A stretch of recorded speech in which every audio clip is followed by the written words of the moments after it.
Other teams in Group A there, Comoros and Zambia, they were left in danger of early elimination after playing out the first goalless draw of the AFCON 2025 in Group A. Comoros came close to a historic win when Maolida, he scored in the 19th minute, but VAR ruled that goal for a foul in the build-up. So the decision followed a pitchside review by the referee. The island nation also threatened late through Selemani, who headed over from close range, but Zambia, champions in 2012, struggled to impose themselves and settle for a second straight draw. The result leaves Comoros on 1 point and Zambia on 2 games. That's 2 points after 2 games. Comoros must have to beat Mali, and that's a big ask, I'll tell you. They have to beat Mali in their final match, while Zambia will need at least a draw against the host Morocco to stay alive in this competition. I love to talk about teams that are on a thin thread. They're standing on the pendulum because it can swing this way or that way. And that's why I'm bringing in a sport journalist from Zambia National Broadcasting Corporation. I've got Modern Sinkala. Thank you so much, Modern, for joining us on the show. To be here. It's great to have you here. At this time, you're standing on a thin line. We do not know where you're going to fall, right or left. You've got just 2 points from 2 games and another draw at this time around. Zambia has now drawn 2 matches and failed to score in their games. From your standpoint, do you think you still have hope in this competition? Do you have your hope, your basket of hope still full, like 12 baskets that Jesus prayed about? Do you have your basket of hope still full? Well, like you've put it correctly, it's a very thin line. And it's just like it happened last year in Ivory Coast. Zambia were going into the last game having 2 points. They drew against Congo DR, drew against Tanzania. And in the last game, they were supposed to face Morocco. It was a tough game because you play with pressure. And unfortunately, they couldn't win that game. They lost by 1-0. And this is the same scenario. So Zambia has to face Morocco again in the final game. And this time, the difference is that Morocco are hosting. They are playing at their own home ground with a lot of fans. It's really a tricky and dicey situation for Zambia. Yes, hope is there. I was talking to the players. I talked to Patson Daka. I talked to Fashion Sakala. I talked to Kings Kangwa. They're saying this is a game of football. Anything can happen. But also history plays a part.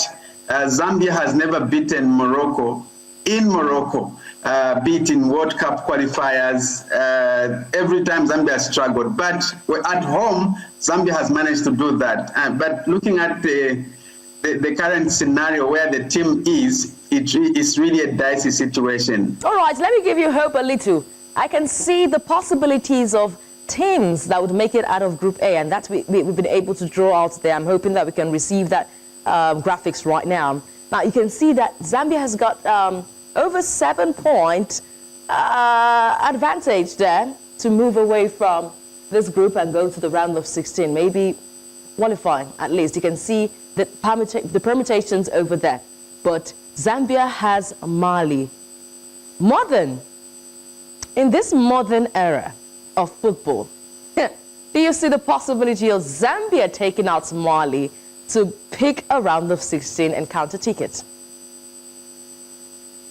Well, for me, I feel Mali has a better chance. They have a better chance to beat Comoros in the final game as opposed to Zambia beating Morocco. I'm just trying to be honest and to be objective here. Based on how Zambia has been playing, if you compare Zambia and Morocco, obviously Mali has a better chance. Comoros are also not giving hope. They're saying they have to beat Mali in the final game. I was talking to their captain, Yusuf Muchangama, who says, we are here to win. We'll make sure that we win the first game. He actually expressed disappointment that they couldn't win against Zambia. But football is football. You may just see a surprise. But if Zambia can even at least get a draw in the final game against Morocco, which I know will be difficult, but anything is possible in football. All right, so anything possible in football. We've seen how it has been possible for Nigeria, hoping that it will be possible further for us to hear FIFA's verdict concerning DR Congo's ineligible players. But if push comes to shove and Zambia goes home, what do you think should be expected from the Federation of the Zambian Football Association, FARS? What do you think should be expected? What corrections do you think should be made?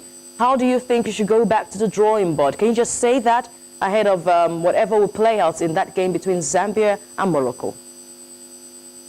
Well, there were concerns heading towards the tournament. There were concerns regarding Sichone, whether Sichone should continue with the Chipolopolo or not. Many people were saying Sichone was the assistant coach to Grant. So if Grant failed, it means Sichone equally failed. But they said, no, there isn't enough time going to the Africa Cup to bring in a new coach who also bring in their own philosophy and all that. So they opted to bring Sichone to continue and then give him the local assistant. So it's an all-local technical bench. So maybe I'm thinking if things do not work well, I doubt if Sichone and his technical bench can continue. Maybe there could be changes because there are also issues with player selection in terms of how players are selected and all that. Some key players might have been left, or maybe the way the first 11 is structured and all that. So there are all those issues. So maybe there could be changes with the technical bench and certain players. All right, certain players, changes, and that's what we expect. But let's still keep our fingers crossed. Anything can happen in football, like you said. The god of football might be just fair on Zambia on the day. Thank you so much, Modern Sinkala. Thank you so much for joining us on the show.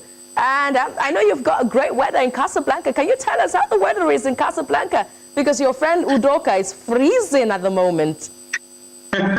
It's quite cold. So, for instance, today is around 13 degrees. So it's playing around 12 to 13 degrees Celsius, especially in the morning, but it improves towards afternoon. It goes to somewhere around 14, 15 degrees Celsius, but it's quite cold. Yes, I'm like in a sleeveless top, but it's only that I'm inside and there's a heater, but it's quite cold outside. You should step outside a bit and then give me your analysis, but it's all good. Be indoors, keep warm, and enjoy your time over there in Casablanca. Thank you so much, Modern Sinkala. We have been speaking to a Zambian editor there who have brought us updates from camp, the Chipolopolo camp, and also looking ahead of what can play out after that game against Morocco. All right, it's time to...